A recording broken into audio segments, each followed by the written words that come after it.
Hello everyone, welcome back to the Capsuling Conversation. I'm Natalie Anderson and this week I'm joined by actress and West End legend, the utterly delightful Jodie Prenger, as we talk shredding the boards, being tenacious and taking the odd risk. So settle down, grab a cuppa and get ready to join in with our conversation. Hello everyone, how are you all doing? I'll be honest, I'm flying by the seat of my pants and waiting for a chance to get off the lockdown merry-go-round. The homeschooling is absolutely killing me. Thankfully though, there's only a few weeks left until the official summer holidays. Yay! I think I'll be one of those people that definitely needs a rest after all this. It strangely feels to me like it's been non-stop busy during lockdown. And somebody else who always seems to be non-stop busy is today's gorgeous special guest, the wonderful Miss Jodie Prenger. Hello, Jo. Hello, how are you? Hey, listen, talking about merry-go-rounds, I watched this thing on the news this morning and it was at Blackpool Pleasure Beach saying how they're going to social distance on all the rides. I can't see it happening. You have to wear a face mask and then sit two behind and gloves, and it's just, anyway, so I'm great. Not going to go on a roller coaster in the near future, but apart from that, I'm okay. Thanks for having me. No, thank you for being here. I mean, for those that don't know, you and I are actually very good mates, having struck up a beautiful friendship on the set of Fat Friends the Musical. And so I'm absolutely thrilled to have you with me today, as I feel like we're letting people into a little bit of you and me, except we don't have one. I don't know if they're ready for that, Natalie. I don't know if the world's ready for that. Can you get banned? Can you get banned? Can podcasts get banned? I don't know. I think you'd have to put on the sticker of what does it say? Explicit material. Explicit nutters. Explicit nutters. That's what I know. It's true though. Sometimes I do forget though when I do call you sometimes, and you're gorgeous little Freddie, and I was like, it's Auntie Jodie, and I can't say the word or the. I really have to kind of, Right, now listen, I need a face mask. I'm not being funny, right? The amount of times when Jodie and I get going that literally I've had to go, shh, because Freddie has been in the background. Literally, it's been hilarious at times. And she's gone, oh, sorry. And Freddie now, my son, literally does go, it's Auntie Jodie, isn't it? I go, But going back to you though, I mean, I'm going to sound like a proper proud mum now. You have been a star of stage and screen for over a decade, having first come to the nation's attention winning the leading role of Nancy in the West End production of Oliver as part of the BBC's I Do Anything. You've since gone on to take centre stage in a plethora of other notable productions, including Calamity Jane, Abigail's Party, Shirley Valentine, Annie, and most recently, the National Theatre's A Taste of Honey, playing the notorious role of Helen. You've lit up our screens in Candy Cabs and years, and have held several guest spots at BBC Radio 2, and even the title of Loose Woman, following a stint on ITV's daily daytime show. But I know that none of this really compares to your biggest role of playing Dr. Dolittle up at the farm in Blackpool. I mean, how many animals have you got now, Jode? Oh, I've lost count. We just had 3 chicks born. No, technically 4 chicks. And then there's a duck you'll probably hear during this podcast that keeps walking by, and she's sat on a load of eggs. And she basically shouts at me to feed her so she can go back on her eggs. So I've lost count, Natalie. I've lost count. I mean, you've been here. It's just a good job you don't have allergies. Let's put it that way. Seriously, I'm talking cows, chickens, ducks, dogs, cats. Dogs, cats. Oh, my. Yeah, literally everything. I mean, I know that you love those animals more than life. And of course, lovely Simon, Jodie's other half, who is gorgeous. But your career is what really drives you, doesn't it? I mean, take me back to the very beginning of what really inspired you to venture into the world of entertainment.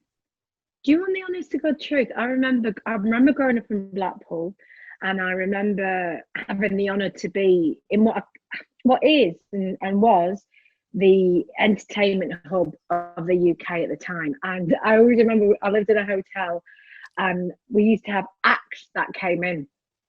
And one of the first visuals, actually there's 2 visuals I've got in my head.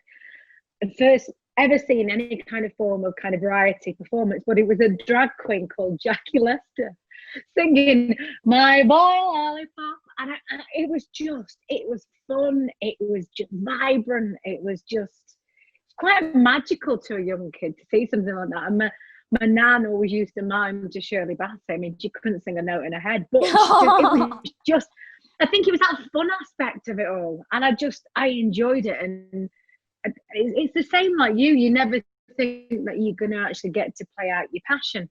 So I've been very lucky, and it's been a bumpy road, and that's not just the dodgy cheap shoes I wear, but it's been it's been a long road to get there, but you appreciate it when you're there.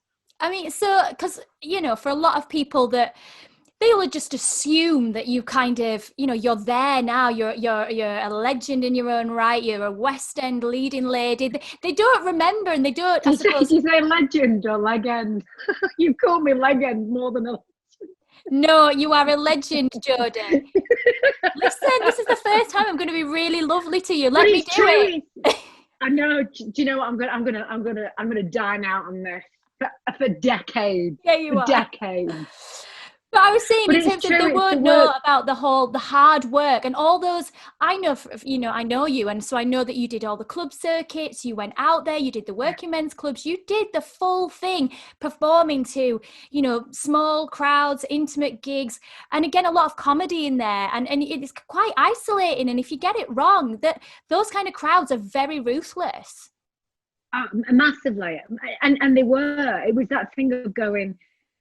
I went to a small school, and there was only 500 girls from the age of 4 right up until 18. So for me, it was very short-lived any opportunities to go into the acting route or go into the singing route. I mean, they put on shows, but I played every male role going. And then I got a taste for it by going to audition for the National Theatre, not the National Musical Theatre, summer school. Yeah. And I got there, and I was like, there's other people like me. Oh. And it was just, coming from a small, and Blackpool is a small town when all said and done.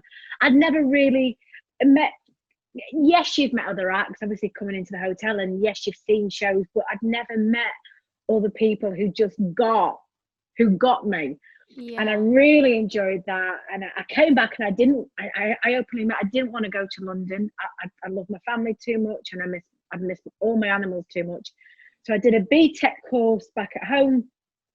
And then I started auditioning for the West End and just didn't get it. And my poor dad, the miles he put on his car, driving all the way to London, I remember, you'll laugh at this. I must have told you.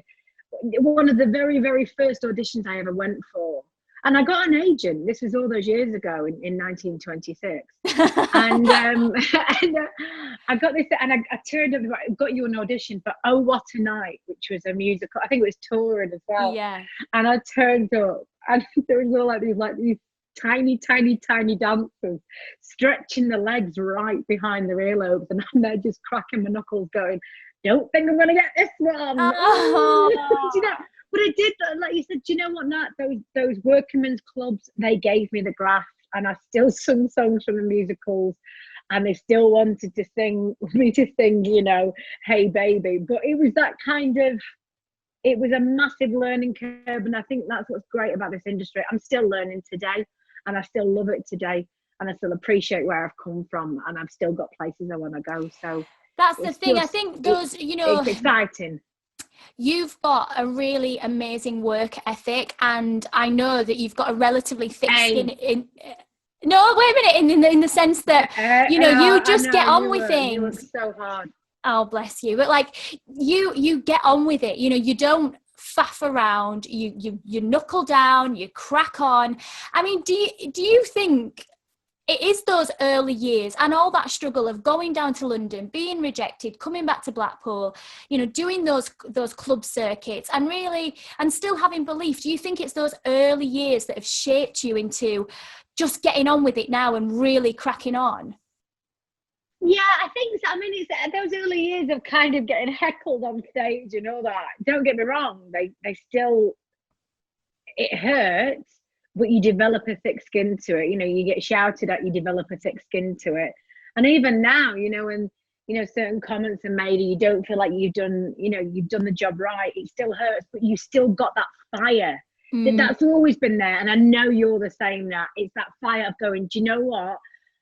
As tough as this day may be, as horrible as I may feel about this situation, I am going to get up and try and do better. I'm going to try and just kind of strive for that next day. And I think it's just always been that fire. You can't explain it, can you? It's just there. It's in you. And it brings me on to your experience on I Do Anything. I mean, obviously the nation completely fell in love with you. And I know you were literally my favourite. I loved you so much. But the judges, to be fair, were a little more hesitant about you in that role. I mean, did you ever lose your confidence because of the negativity that came from them? Yeah, massively. I remember so much so. I remember crying to my mum and dad going, do you know what? I think they're all getting like fan mail and I've just not got nothing. And because you don't have you have no idea of what the nation are doing or voting. You have no idea. So you obviously just put it on like so-and-so got 3 fan mails. And yeah, I didn't believe myself because before going into that show, I'd kind of given up as following my dream to go to the West End, and it was only because we heard it on the radio. How old were you then though? 25, 26. I mean, in the show, this is how bad I look back now and thinking, oh, if I knew then what I know now. They were calling me like too old, too fat. I mean, I wish I was old and as fat as I was then. Do you know what I mean? It's that thing, isn't it? I wish I was as fat as the first time I thought I was fat. That's kind of where I'm at. But it's that kind of, it was just really weird. And it was just one of those things that I never thought was going to happen. I didn't, but even towards the very end, I thought it wasn't going to happen. Yeah. Cue the dogs. 1 second. I knew this was going to happen. Let me let the hounds out. This is just Jodie's normal life, as you can hear. The dogs, maybe the chickens soon.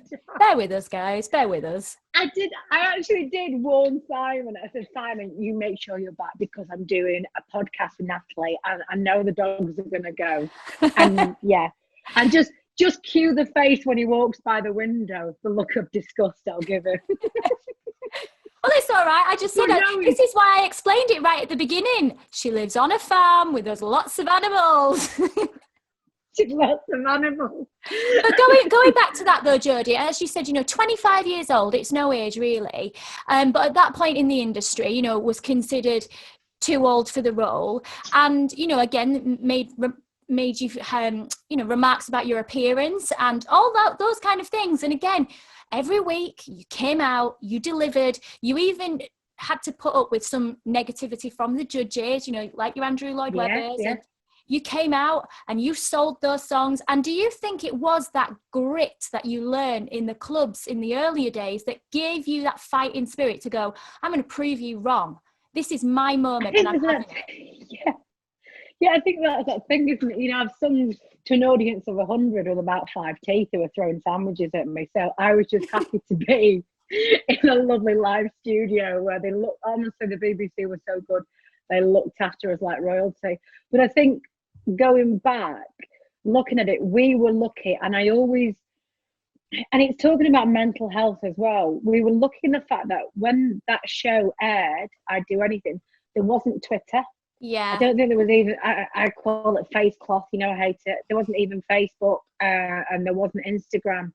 So we didn't have that either negativity or positivity, either way it kind of goes from the social platform. And I think living in the bubble we really enjoyed it. Whereas now, any kind of reality-based TV show, it makes my heart sink when if somebody just kind of laughs in a funny way or looks a certain way and people just go for them. Yeah. I just think it's horrible. So I think my experience back then, I was so lucky and I really, really enjoyed it. It was nerve-wracking, don't get me wrong, but I do feel for people of today what they've gone through. I can only imagine going back then, and I can only imagine some of the things that people say alongside with Andrew Lloyd Webber and Cameron going, we don't want that one. I don't know, it would have been a big test, but I'm glad I never got to have that tested on me. I mean, the nation spoke and you did get to play that role. And, you know, as you said, how was that relationship, knowing that, you know, Andrew and Cameron had made it not very clear, but they'd had preferences, and then you got the role, voted for by the nation, by the viewing public who loved you. How that was that incredibly daunting for you then to actually move into the role and own it as your own, because you felt maybe second best or something? Yeah, there was honestly that the night, the actual final, there was so much going on. I was in a really weird relationship with a guy who was selling stories on me behind my back. Oh my God. And then I know it was awful. And then it was just, I hate the word whirlwind, but it was. I can't even tell you who I spoke to on the final night. I literally went into a daze. So it was that coming out of that daze. I thought, I've got to do a show, you know, at Drury Lane. And then I thought, right, now the work's going to start. And it was brilliant. I went to do a course at RADA, a Shakespearean course at RADA, which I loved. Then Cameron put me into Les Mis for 4 weeks, which was absolutely hilarious and brilliant. I loved it. I loved the barricades. And then it was good to put the graft in. Oh, it was so. Do you know, there was one night, and I've told this story many times, but it was truthful. I know, but I need you to tell it because it's amazing. It's one of my favourite stories ever from Jodie Prenger. Please tell it. But sadly, Natalie, the revolve, and for people who don't know what a revolve is in theatre on a stage, it's just kind of like a big. You know, you get a Chinese restaurant, those big round things that you whip around in the middle and say, right, Natalie, send us the rice over. And you turn it around. That's what it is. A lazy Susan. And so, a lady, is it a lazy Susan or a lady Susan? It's a lazy Susan, isn't it? I was amazed. Well, either way, the stage turns around, basically. The stage turns around. I couldn't get on that stage, and obviously it's really dark.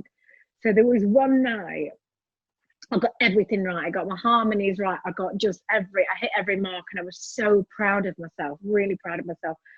And then we came on for the bows, and as I came on for the bows, I literally went flat out, and there was that resonating sound, that splat on the floor, and the audience all went, oh, and then I was like, I got up and just broke the fourth wall and went, don't worry, loves, I'm all right. In the middle of the French Revolution came a Blackpool girl shouting to the audience, don't worry, love, I'm all right. But that's why we love you, Jode. It was brilliant memories. Like, well, you know, from doing the shows you've done, they are little pockets. They are your family.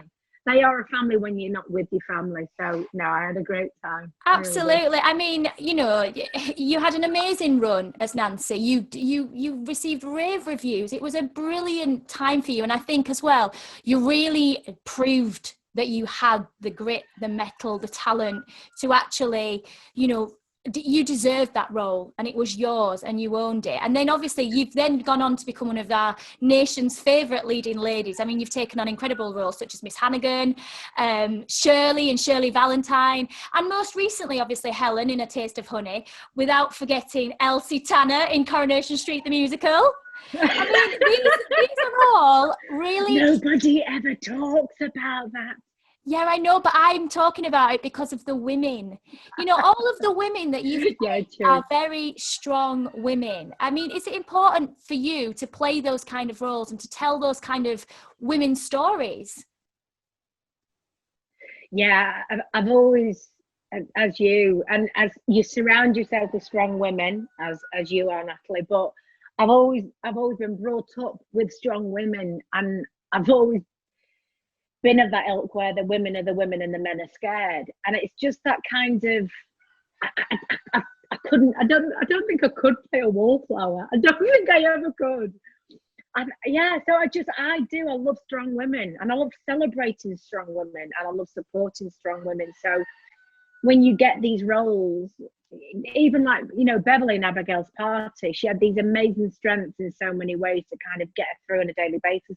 And Helen in Taste of Honey, oh my God, she had such a tremendous kind of, again, the fire to get through and fight through another day. What was amazing about Helen, though, if anyone did get to see it, and if you didn't, I mean, it was such an incredible role that you again really owned. But she was so unbelievably flawed. Like, she really was. I mean, she was horrible to her daughter. She literally left her daughter on her own, swanned off with the fella down the road, and just, yeah, it was. But you bring these characters to life with such warmth, because I still felt for Helen. I mean, I wanted to literally rag her around, and she wasn't, you know, she wasn't a victim. She was just so flawed, but you bring great humor and warmth to these characters as well. I mean, would if somebody did put the role of you know, somebody who's quite introverted in front of you, would you accept the challenge? Would you want to do it? Can I swear on a podcast? You can do what you like. No, I don't. Oh, do you know, I don't think I would. I honestly, I don't think I would. I think I'd get really bored. I think, do you not find, though, the characters you've played, the more flawed they are, the more they really sink into your soul. I know that sounds a bit kind of actressy, and when people talk like that, I go, oh my God, you're such a moron. But but it's those things that go in, those flaws, they're exciting to play, they're exciting to find as well. What you find in a rehearsal room or on set, when they are kind of that ilk, they are just the sumptuous, the brilliant. That's another thing with you, Jode, as well, is like you love finding the levels. Do you know what I mean? You don't just go in there and go, oh, right, yeah, I know this. It's a carbon copy of la, la, la, la, la. You kind of go, right, okay, what other alternatives can we find here? What other choices can I make? It's very intelligent, your approach to a certain role. You know, you will come at it from a very different angle. And I think, you know, being in the rehearsal room with you, it's brilliant to see. And you have natural humour anyway. I mean, you're so bloody funny. But you always you're willing to put the work in. And I do find that there's a lot of performers out there that do get very lazy. And, you know, I don't mean to be disrespectful to anybody and not naming any names or anything, but there are certain performers who will rest on their laurels and rest on the last job that they did before that, rather than going, okay, new challenge, new script, what can I bring that's different? How can I challenge myself? You know, is it important for you to kind of change things up? Mind you, you're always like superly stunning. You know what I mean? It's like I don't know how. I never thought people like you existed, to be honest. But like the people, I do find myself being a little bit lazy in lockdown. I'm not gonna lie, because it's no longer do I look alright. I always say to the top half, look alright. That in my pajama bottoms. And then you know, when you go out and stuff like that, you're always, as anyone who has long hair, you always check the back of your hair. But now you can bring everything to your front and have a really ugly parting in the back and just have your hair look really thick. It's just, I don't know if I quite like this half lazy lockdown act, but you're right. When you're in a rehearsal room, which I hope we'll both be in soon, no, I really do. It's exciting it's not competitive, but you want to learn. Yes. You've got this piece that's been created by this masterful kind of, you know, writer, and you want to just sink into it and see what you can get out of it, because you're in something for such a long time that you've got to get something out. Otherwise, when you do a show again and again and again, it doesn't excite you. It's just it can be quite dull, can't it? Yeah, you can end up getting very bored. I mean, again, the industry, as we both know, you've just mentioned there, it's a difficult place at the minute. But it's always been a very difficult place for a woman, I think. I mean, you know, if you're assertive, you're a bitch or you're bossy. And there's always an assumption that we gossip, you know, we're gossipy because we're women. And then also that we might be a little bit weak or uneducated. Do you think it's important as women in our industry to kind of really push the boundaries and stand up for ourselves? Do you know what I mean? It's because Yeah, I totally. do know you, Totally. and you have a side of you that is so lovely and kind, and like you never want to upset anybody. And I'm always the one saying to you, Jodie, stand up for yourself. But Jodie, we're often afraid of being labelled a certain way, because when we want to stand up for ourselves, we're often frightened of the label of being difficult, being a diva, being a bitch, being bossy, whatever.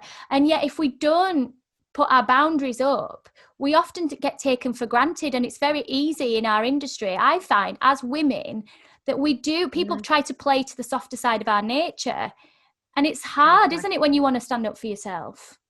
It's totally. I openly sit here, you know, in my top half done, comfy half bottoms, and I look at Joe, but I have been bullied. I've seen that.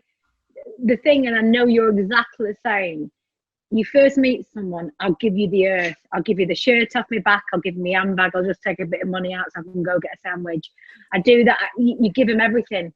And then sadly, there are people, and it can be a vicious industry. And I think this applies to all industries, where people can take advantage of that. And like you said, they take advantage of your softer side. And there'll be so much of taking that, as you've seen. And then I love it. You're like, no, you're so supportive. And that's what I think is amazing. I think that's why we've always stayed friends, because we support each other, we support strong women, and we're not afraid of them. Because the more you support, you know, the women and people around you, you get so much more out of it. And you don't have to fight.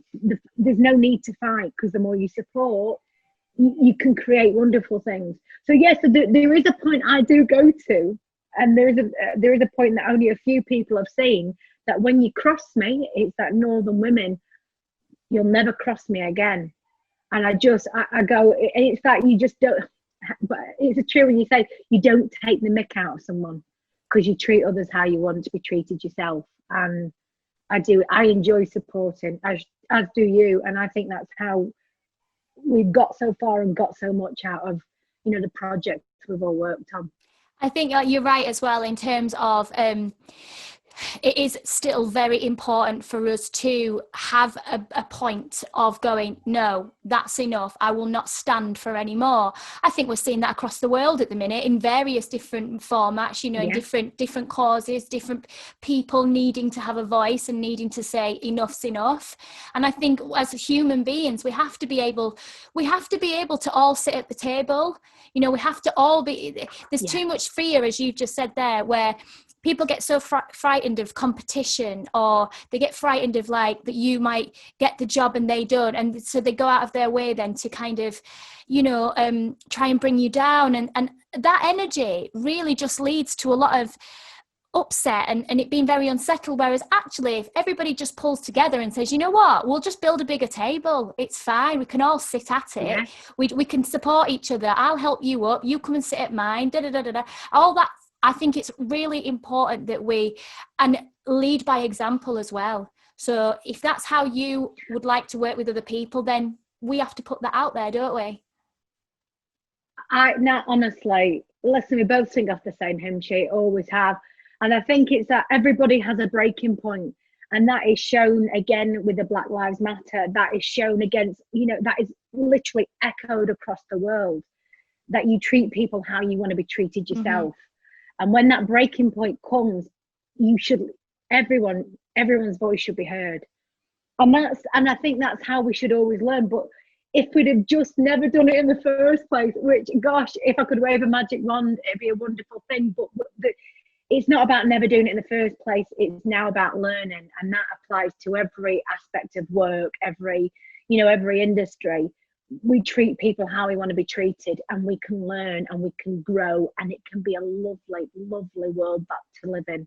So it's true, like you said, you know, we all have a breaking point, but we've got to do something about it. And learning, as you've just said there, you know, at the minute, our industry it's scary for us that are in the performing arts industry or the entertainment industry. And I know it's incredibly scary for many different industries at the minute as well. Obviously for us, we can talk about kind of what we know as to we're in the thick of it.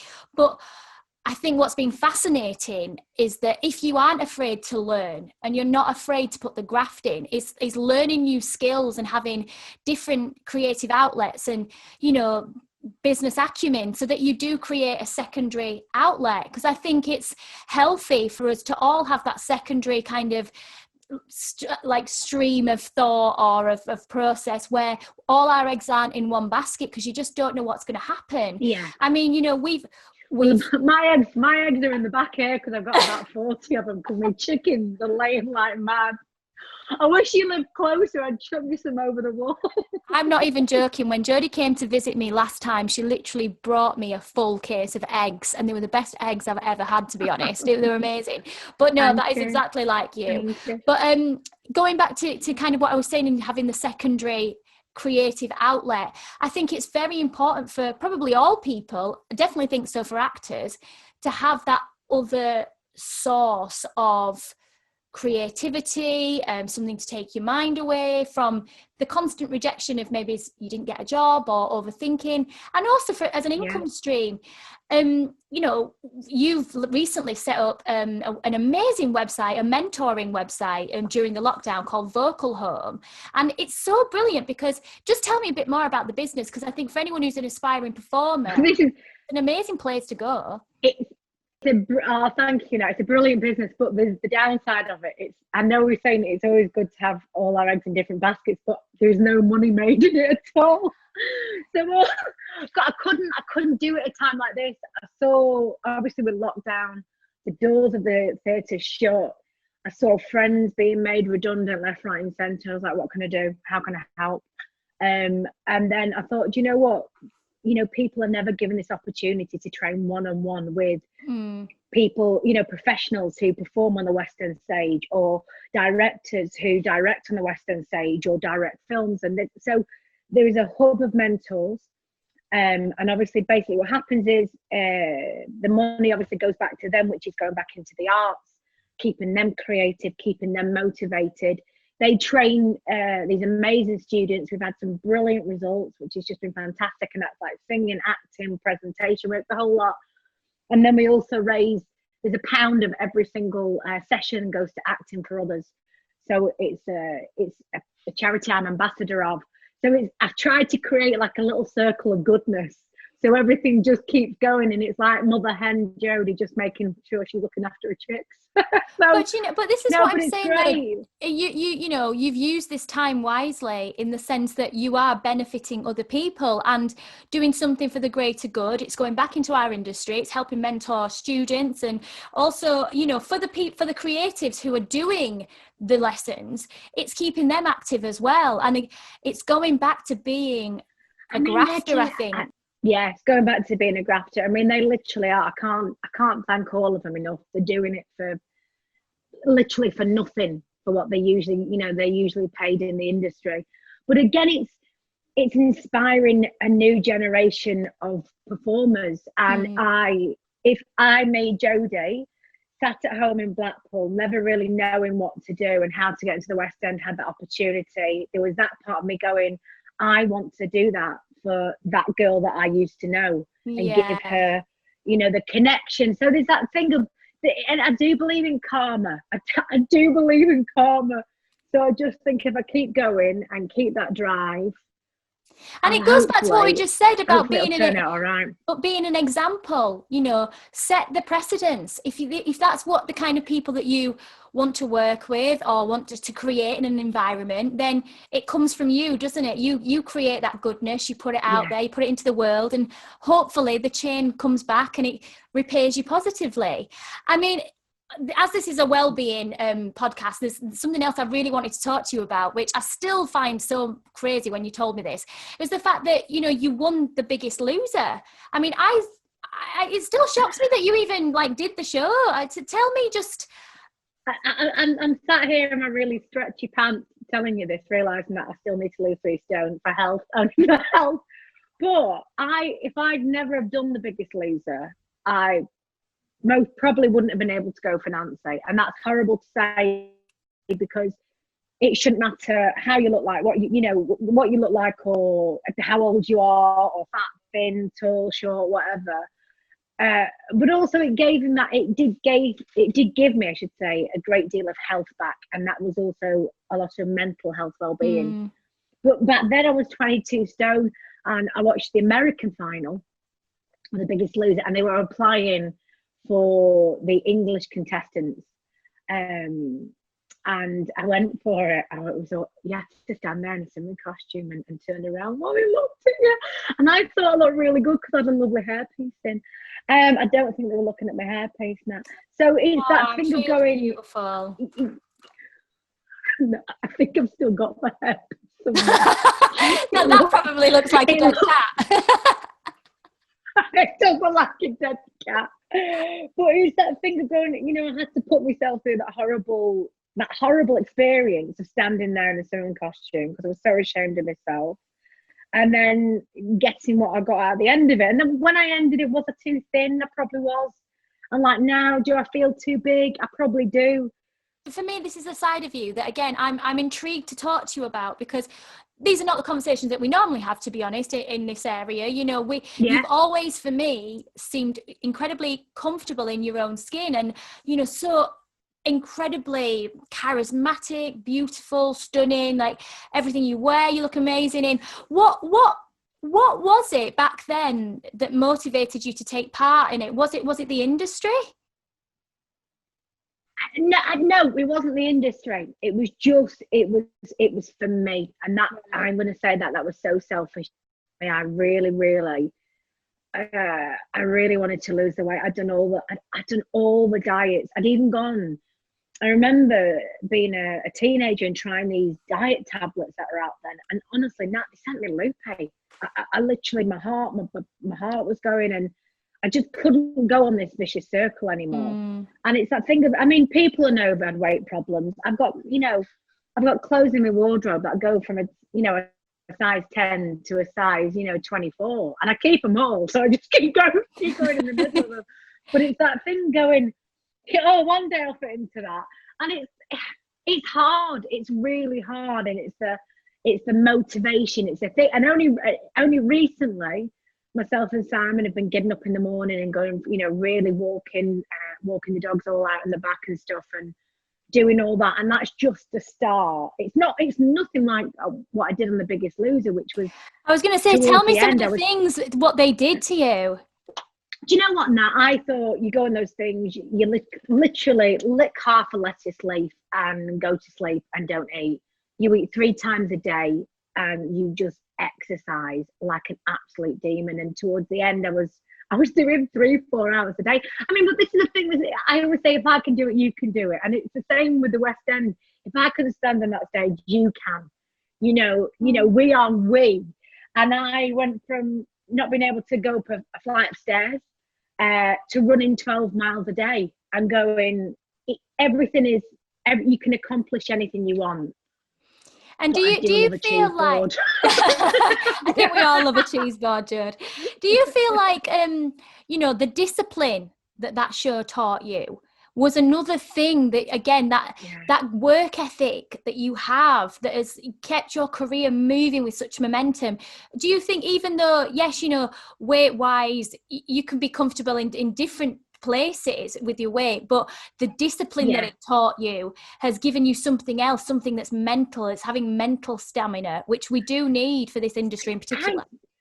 Yeah, we do. I think sometimes, and I stand by what I say, I shock myself that the fire that I've got and the resilience that I've got, and I think it's in us all, but it's sometimes it's harder to say that you've got it than to just kind of let it take over you. And it was never because I wanted to beat the other people, because I love implicitly, and I'm still in touch with some of the contestants. And it's, again, the Nancy thing. I didn't want to beat them. They were beautiful girls, and I'm just so, apart from one, she was a bit weird. But there was just, I'm so proud, when I see Jessie and Sam and Rachel and Ashley and all the frickin', it's brilliant. So it's not that to be the best and to be the number one. It's to be part of it and proud of what you do, I think. So I think I found my old kettlebell. Oh, really? Yeah, it's been a doorstop for about 5 years, but I found it. I mean, do you think, Jodie, like I say, I think you're an amazing role model anyway, in general, just for, again, your work ethic and who you are as a performer.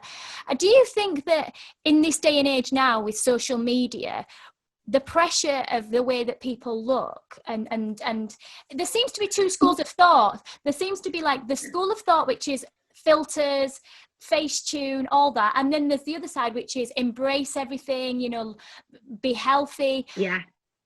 There seems to be two very strong opposing arguments at the minute. And I mean, I'm really, I don't know. No, I'm really, sometimes I'm really confused by it, because back in the day, as we say, it was all about being thin. It was being thin back in the day. It was all about being thin, and all you saw plastered across every single like magazine was, diet, thin, like really like, people that you just go, is she okay? That's where you want to check if they're okay. Whereas now we live in a generation, like you say, of filters. I mean, I can look like, Cindy Crawford, give me 5 minutes on a filter. But then on saying that, I saw in Vogue, there was this gorgeous girl in a bikini, but I saw her as a woman, and she looked beautiful in the skin chin, and she wasn't, she wasn't kind of this really emaciated, and that's nothing against anyone who looks like that, but it just wasn't what I was indoctrinated to seeing in magazines. Right, so this is the thing. Brilliant. This is what I mean, Jodie. I remember having Sugar magazine, and in Sugar magazine, which was aimed at girls between probably 12 and 18 or 17, and they had like full exercise regimes in them, and I used to pull them out and put them on my wall and I would do them every day at 14 years old, and me and my best friend would try, because that's what we were conditioned to believe in, that you had to be super thin to be successful, to, have a career, to get a boyfriend, anything like that. Which, looking back now, is just horrendous. And I just think there's been so many generations of women that have come through just recently, like, probably from like the 70s onwards, 60s, well, because the 60s were very slender as well. So, in the last 100 years, shall we say, last century, that have ended up with so many mental health problems because of what has been put out there in the media. I mean, there's so much more diversity in the media now, which I think is brilliant. And it's more helpful. We're seeing people like Ashley Graham on the catwalks, and it's healthy. Yes, exactly. It's healthy now. That's what it is. It's healthy, and it's something that we should all, I just feel we should all really get behind, because it's going to ruin, if we don't get behind this, and about celebrating and loving the people we are. And look, if it's okay if I feel frumpy in something, I feel frumpy in something, and I'm okay to feel like that. I laugh and I joke and go, oh, you put that, oh, don't worry, I'll put a set of Spanx on. But it's that thing of going, if we want happier generations, we have to tackle this. And yes, you can put a filter on, you can put teddy bear ears and have stars twinkling around your head. But when all comes to all, you want to see a genuine smile. And that, I think that comes from within, doesn't it? Definitely. And I feel as well, we've both been in just about to go off to an event, and both of us, have ended up going, or I've been like, Jodie, I don't feel right.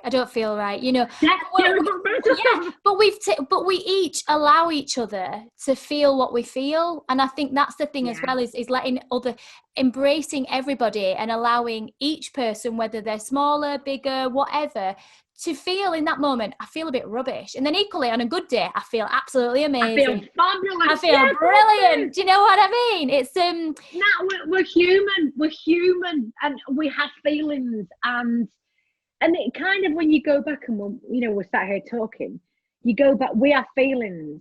So when we don't support each other, there's backlash. When we don't respect each other, there's backlash. When we don't celebrate each other, there's backlash. So if we start doing all of those things, just think of the world we could live in. It's quite, we could wake up every day with a warm heart and just, and live life how we should do. But, we are in this world that we do face kind of knockbacks and, being called stuff, and it's finding that hard skin. but supporting each other, and that's why you're an amazing friend. So I can't thank you enough for being. My lovely. But before we finish up, I just want to quickly ask you about all the amazing things that you've done, which have held the most memories for you, whether it's for good or for bad. It's I'm gonna go. It's always a like the pride on my mum and dad's face. When I won. I know it sounds silly, but it was more for them than it was for me. And just being surrounded by brilliant people like you and Neil. And I know we can't talk about it, but all we're doing, I'm just proud, and I love the world, and I just sorry, look at me going, look at the daft side. I did my mascara, I did my top off for you as well. But I think it was like having my mum and dad when I won that, and then again being able to rescue my animals, all of that. And you guys know I do. That's what I love. Oh, Jodie. Which is nothing to do. This is nothing to do with parts. It's all about, as long as the animals, family, friends are all right, I'll be all right. I'll be fine. But Jodie, do you know what? That's where we started off right at the beginning, and I did say how much you love your animals and your family, and and it's. Oh, I can't believe this has happened again. This happens to me every week because I'm like literally in the middle of a brilliant chat. We've now run out of time for today, but you, my love, it's been. I know it's literally we've got to wrap up in a minute. It's been so lovely to have you, and let me just tell you now, I am so proud of you. I am. I literally I'm so. It's been such a pleasure for me personally. Like, we met, as I said, on the set of Fat Friends the musical, which was an amazing experience. It was absolutely wonderful, and I really did come away with friends for life, you being one of them.